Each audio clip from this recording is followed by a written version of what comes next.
예, 안녕하세요. 반갑습니다. 와운의 최영동 파트너입니다. 반갑습니다. 자, 오랜만에 기아에 대한 이야기를 한번 해보도록 하겠습니다. 이 기아 가지고 계신 분들 엄청 많으실 거예요. 예.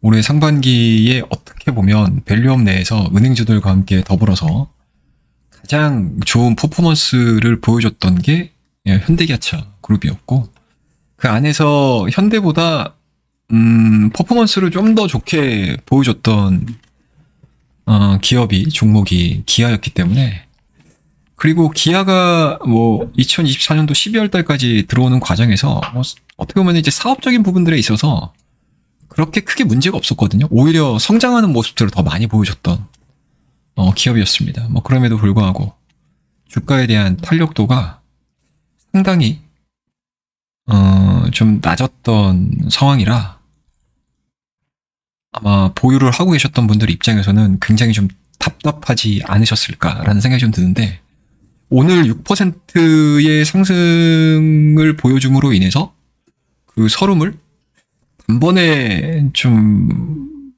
벗어날 수 있지 않겠느냐라는 생각을 좀 가지게 되더라고요. 그리고 이제 얼마 안 있으면 이제 본격적인 4, 4분기 또 실적 시즌에 들어가기 때문에 지금 구간은 모멘텀 플레이도 중요하긴 하겠지만, 우리 주식의 기본이 될 수 있는, 항상 그리고 실적 시즌에 들어서게 되면 기업이 가지고 있는 퍼포먼스, 그리고 실적, 그리고 펀더멘탈, 여기에 조금 더 신경을 좀 써야 되는 시기가 이제 좀 있으면 돌아옵니다. 그 부분들에 있어서 가장 합당하게 좀 볼 수 있는 회사가 자동차 기업이고, 그 안에서 이제 대장 역할을 해주고 있는 기아, 이 종목을 좀 보셔야 될 것 같은데, 자, 일단은 이 기아가 좋은 흐름들을 좀 보여줄 수 있는 이슈는 딱 세 가지 정도라고 보시면 될 것 같아요. 일단은 밸류업이죠. 이제 배당 성향이죠, 배당 성향. 밸류업 내에서 이제 배당 성향을 보셔야 되는데, 이 배당 성향이 이제 지난 4월입니다. CID를 통해 가지고 최소 25, 그리고 맥스로는 35%까지 늘리겠다라고 이야기를 했고요. 이 안에서 또 점검을 해야 될 부분들이 이제 중장기죠. 중장기 한 5년 동안 5천억 원 맞나요? 5천억 원 맞을 거예요. 5천억 원 자사주 매입과 더불어서 또 50%는 소각을 하겠다라고 얘기를 했습니다. 그리고 또 하나 놀라운 게 3분기 누계 재무 목표 달성 시에는 나머지 50%도 소각하는 방안을 제시를 한 거죠. 그러니까 이만큼 기업 가치 제고 계획에 있어서, 야, 이렇게 주주 친화적인, 그러니까 주주들을 많이 생각해줬던 기업들이 있었을까? 라는 생각을 하게 하는 기업이 바로 기아가 아닐까라는 생각이 좀 들어요.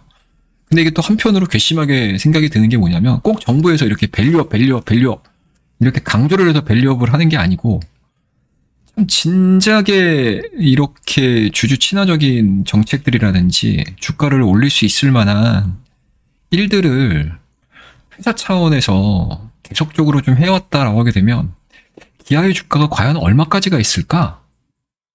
라는 생각도 하게 됩니다. 어찌됐든 뭐 이러한 부분들을 뒤로 하고 늦게라도 지금이라도 이러한 정책들을 보여주는 거는 주주들 입장에서는 좀 신선하죠. 예, 신선하고 또 믿고 투자를 할 수 있는 그런 회사가 되고, 또 그리고 회사가 잘 되기를 또 응원을 하는 또 그런 주주들도 늘어나기 때문에 뭐 좋은 뭐 전환점이 좀 되지 않겠냐라고 생각을 하고 있습니다. 자, 그렇다고 되면 이 기아가 가지고 있는 실적 부분들을 좀 체크를 좀 하셔야 될 것 같은데, 그러니까 투자 모멘텀이죠. 투자 포인트죠. 일단은 뭐 첫 번째로는 이제 미국의 점유율을 이제 본격적으로 확대할 수 있는 가능성? 이거를 좀 보셔야 될 것 같은데, 최근에 미국의 대기 수요가 상당히 많이 늘어나고 있어요. 그런데 여기서 중요한 게 뭐냐면, 이 대기 수요 소비자들이 어디에 방점을 두고 있느냐. 그게 바로 가격입니다, 가격. 예, 가격입니다.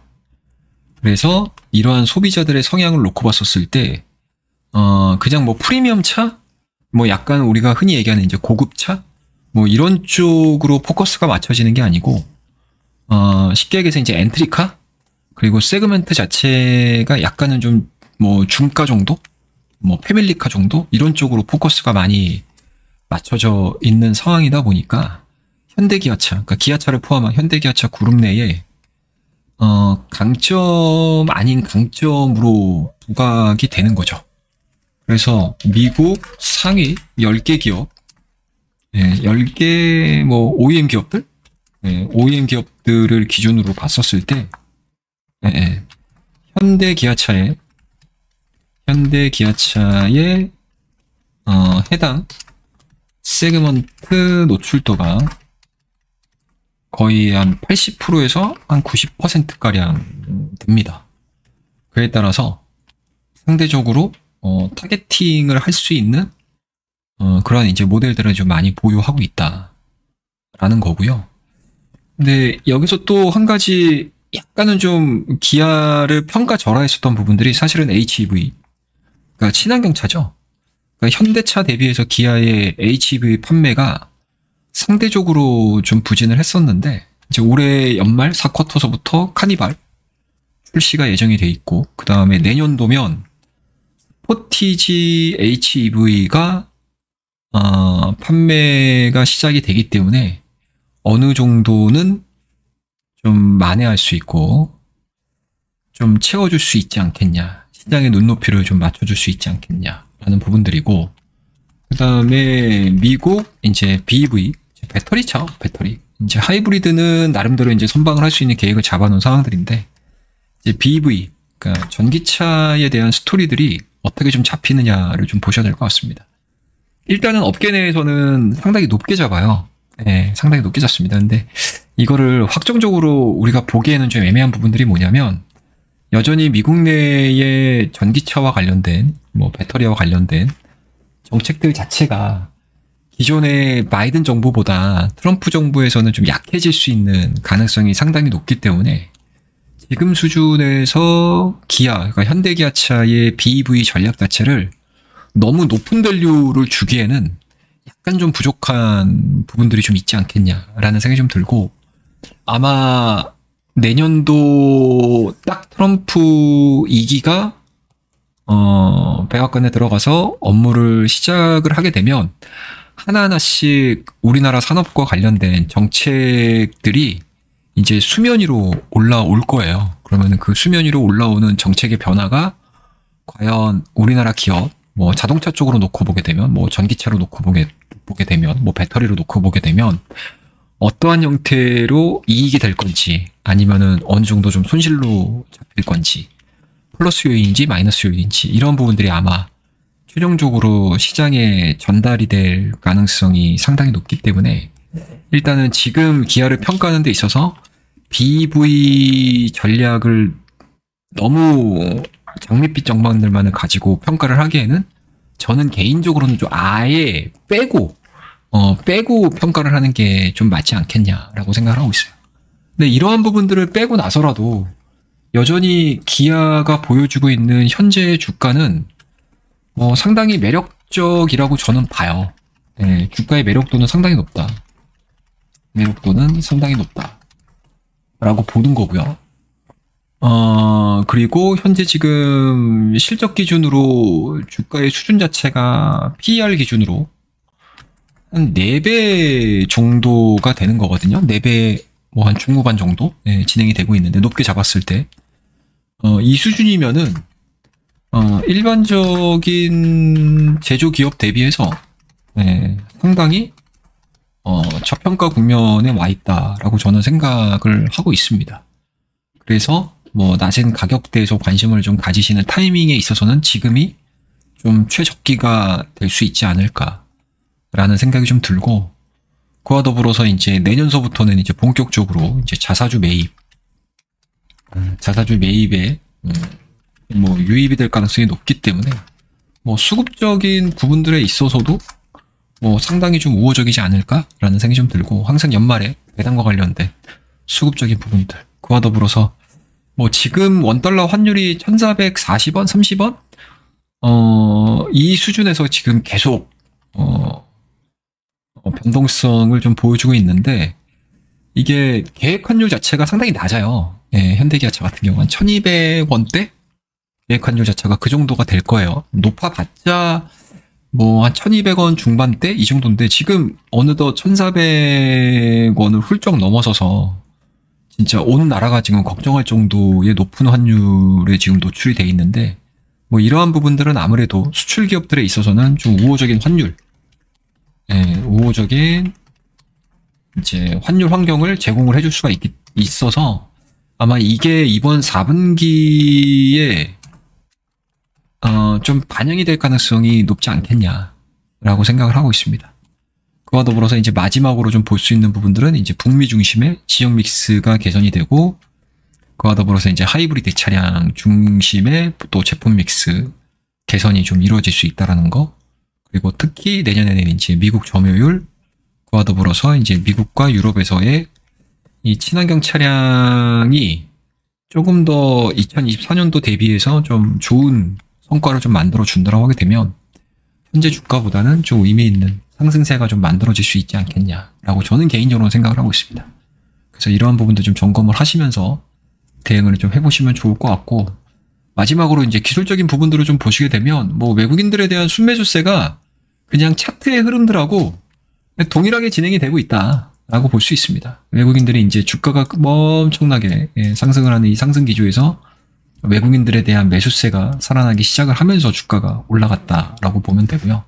13만 원의 정점을 딱 찍었던 이 순간에 외국인들의 매수세도 일단은 피크아웃 나왔습니다. 그리고 주가에 대한 조정 부분들로 인한 외국인들에 대한 매도세도 지속이 됐었던 부분들이고요. 최근에 주가가 횡보하는 과정이죠. 9만 원대를 초반, 그리고 10만 원대를 이러한 이제 박스권을 그리면서 진행이 돼 왔던 이 기아의 흐름들이었는데, 최근 들어서 외국인들에 대한 매도세도 지금 주춤한 상황, 그리고 오늘자에 지금 10월달과 11월달 사이에 이루어졌었던 다중바닥을 확인하는 이러한 이제 박스권, 수익적인 관점에서에 대한 박스권을 대량 거래량을 동반한 돌파가 좀 이루어진 상황들이기 때문에, 일단은 단기간에 도대체 왜 기아는 안 가는 거야 라고 좀 답답하게 생각을 했었던 시장에서에 대한 분위기는 오늘자의 상승으로 일단은 좀 돌파가 되는 그런 흐름들을 좀 보여줬습니다. 그렇다라고 되면은 연말 동안에 저평가에 대한 부분들이 부각이 이루어지면서 이 11만 원대에 대한 박스권 어떻게 돌파를 시킬 수 있을 것인가, 이 부분들을 좀 체크를 하셔야 될 것 같고, 11만 원대가 돌파가 되는 이 시점에서 기아의 평가들이 오늘 제가 말씀드렸던 부분들이 아마 부각이 될 거예요. 그래서 그런 부분들이 부각이 됐었을 때 메이저 수급이 하루도 끊임없이 들어오는 상황들이 연출이 된다라고 하게 되면, 저는 개인적으로는 뭐 13만 원대까지 올라가는 게 굉장히 좀 오랜 시간이 걸리긴 하겠지만, 수익적인 관점에서 기아에 대한 주가 흐름들은 하반 경직성을 보여준 상태에서 리바운딩이 되기 시작을 하는 상황이기 때문에 좀 안정적으로 좀 따뜻한 시각으로 좀 바라볼 수 있는 대표적인 종목이 되지 않겠냐라고 말씀 좀 드리도록 하겠습니다. 그러면은 오늘 기아에 대한 이야기들은 뭐 요 정도만 해드려도 충분히 좀 납득되고 좀 이해가 되시지 않으실까. 그리고 오늘의 상승이 일단은 많은 투자자분들한테는 즐겁게 받아들일 수 있는 스토리로 전개가 될 가능성이 좀 높겠다라는 거.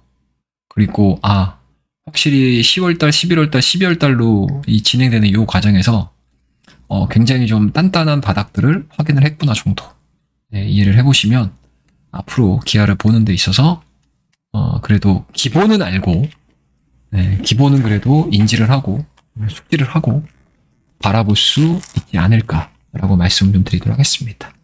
자, 그러면은 오늘 기아에 대한 이야기는 이 정도에서 마무리를 하고요.